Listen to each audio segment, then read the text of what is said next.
Hello viewers, how are you. So आज का topic है जियोपॉलिटिक्स। जियोपॉलिटिक्स समझने से पहले मैं अपने व्यूअर्स को थैंक यू कहना चाहती हूँ फॉर द रिस्पॉन्स, और साथ ही साथ उस व्यूअर को भी थैंक यू कहना चाहती हूँ जिन्होंने मुझे ये टॉपिक दिया वीडियो बनाकर आप लोगों से शेयर करने के लिए।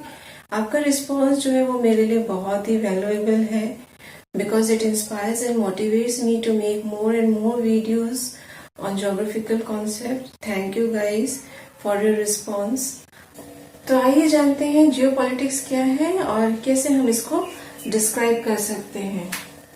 तो जियोपॉलिटिक्स जो है वो रुडोल्फ ज़ेलन लेकर आए थे from the Greek word that is ge means earth और लैंड, पॉलिटिकल मीन्स पॉलिटिक्स और प्लान। ठीक है, और अगर हम इसका मीनिंग जाने तो इसका मतलब ये हुआ कि the effect of earth's geography. ठीक है, ज्योग्राफी में हमने क्या क्या पढ़ा था? फिजिकल ज्योग्राफी, ठीक है, इसके ब्रांचेस हैं, और ह्यूमन ज्योग्राफी। ठीक है, तो ज्योग्राफी में अर्थ्स की ज्योग्राफी में है फिजिकल और human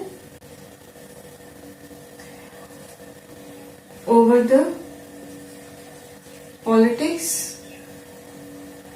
and the international relation। ठीक है, तो हमारा जो अर्थ का जो फिजिकल और ह्यूमन है उसका इफेक्ट हमारे पॉलिटिक्स और इंटरनेशनल रिलेशन में क्या पड़ता है उसके बारे में जब हम स्टडी करते हैं, दैट इज जियोपॉलिटिक्स।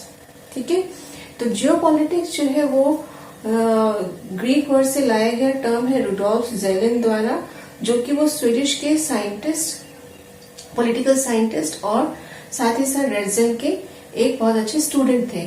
तो रेडज़ेल के एक आइडिया से, that is the state as an organism, से वो बहुत इंस्पायर हुए और उन्होंने जियोपॉलिटिक्स को डिफाइन किया as a theory of a state as an organism or geographic phenomena over the space, that is territory, area, specially country. ठीक है, तो उन्होंने कैसे डिफाइन किया इस टर्म जियोपॉलिटिक्स को कि ये एक थ्योरी है स्टेट के ऊपर जो कि एक ऑर्गन है, ठीक है, जो हमेशा हमेशा फंक्शनेबल रहता है, एक्टिव रहता है, क्योंकि उसका जो भी वो एक डिमार्केटेड एरिया उसने कवर करके रखा है। ठीक है, चाहे वो कंट्री हो स्पेशली, या कोई एरिया या कोई टेरिटरी, उसका अपना एक ज्योग्राफिकल फैक्टर होता है। ठीक है, ज्योग्राफिकल फैक्टर होने की वजह से वो हमेशा फंक्शनेबल है। ठीक है, फिजिकल हो या ह्यूमन, दोनों ही एरियाज में हम देखेंगे कि वो दोनों ही एक्टिव रहते हैं, फंक्शनेबल रहते हैं, कुछ ना कुछ वर्क उनमें चलता रहता है। So that's why he is term that it is a geographical phenomena. ठीक है, नाउ अगर हम देखें कि कोई भी कंट्री जब कोई प्लानिंग करता है, ठीक है, it is very much influenced by the geographical condition of a region. ठीक है, चाहे वो टोपोग्राफी हो,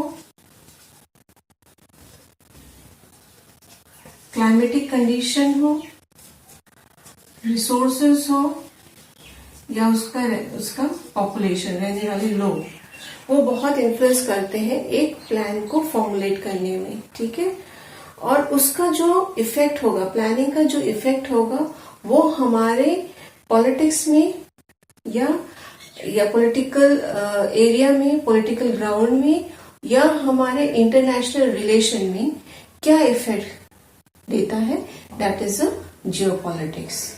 ओके, तो हर एक कंट्री का अपना एक ज्योग्राफिकल कंडीशन होता है, चाहे वो फिजिकल हो चाहे ये ह्यूमन हो, और उसी वजह से हर एक कंट्री जो है वो अपना एक आइडेंटिटी बनाता है, ठीक है, through a planning by using the different resources, ठीक है। तो यही आइडेंटिटी जो था रुडोल्फ ज़ेलन ने कहा, दिस आइडेंटिटी जो है वो एक पावरफुल कंट्री को बनाने में सहायक होता है, ठीक है, दैट इज पावर। उन्होंने इस टर्म को बहुत स्ट्रेस दिया और कहा कि पावर गेन करने के लिए we need to do a proper planning करना पड़ेगा, और वो proper planning very much influenced by the geographical phenomena, ठीक है। तो पावर हम गेन करेंगे तभी हमारा एक आइडेंटिटी होगा, वी बिकम स्ट्रॉन्ग, ठीक है, ज्योग्राफिकल इंस्टिंक्ट होंगे हम लोग, we become more intelligent, okay, हम ज्यादा से ज्यादा जानने की कोशिश करेंगे अर्थ के बारे में, डेवलप होने की कोशिश करेंगे, अपना एक पर्सनालिटी बनाएंगे, अपना एक आइडेंटिटी बनाएंगे, वी बिकम मोर क्रिएटिव, ठीक है, या हम बोल सकते हैं कि emotionally we become more nationality, जो ब्रेन होगा, emotionally we become more nationalized, ठीक है, नेशनलिटी जो फीलिंग है, इमोशन है, वो हम गेन करेंगे। So that is how Rudolf Kjellen defined geopolitics, ठीक है। तो जियोपॉलिटिक्स जो है वो एक तरफ से हम बोल सकते हैं कि it shows two side of a same coin, it not only shows the good effect but also side by side it shows the bad effect, या हम बोल सकते हैं कि इसका एडवांटेज और डिसएडवांटेज दोनों ही हैं, ठीक है। पावर गेन करने के लिए हम कुछ अच्छे काम भी करते हैं और उसका जो इफेक्ट होता है वो कभी कभी बुरा भी हो जाता है, ठीक है। फॉर एग्जाम्पल हम बहुत सारे ऐसे इश्यूज हैं which is related to geopolitics, that is water resource between the two countries, or water disputes between the two countries like China and India, एक टेरिटरी को लेकर, ठीक है। तो वाटर रिसोर्स को लेकर जो इश्यूज हैं वो हम एज एन एग्जांपल इंडिया और चाइना के बीच में देख सकते हैं, ठीक है। कैप्चरिंग ऑफ टेरिटरी और रिसोर्सेज जो कि डिस्प्यूट्स चल रहा है बिटवीन इंडिया एंड पाकिस्तान। तो ये सारे जो है इश्यूज हैं which we are study there in geopolitics, जो जियोपॉलिटिक्स में हम यही चीज हम पढ़ते हैं। सो आई थिंक आपको समझ में आ गया होगा कि जियोपॉलिटिक्स क्या है और हम इसको कैसे डिस्क्राइब कर सकते हैं। So thank you once again, आपका रिस्पॉन्स मेरे लिए बहुत ही वैल्यूएबल है। शेयर, लाइक, सब्सक्राइब जरूर करें। Bye bye, thank you.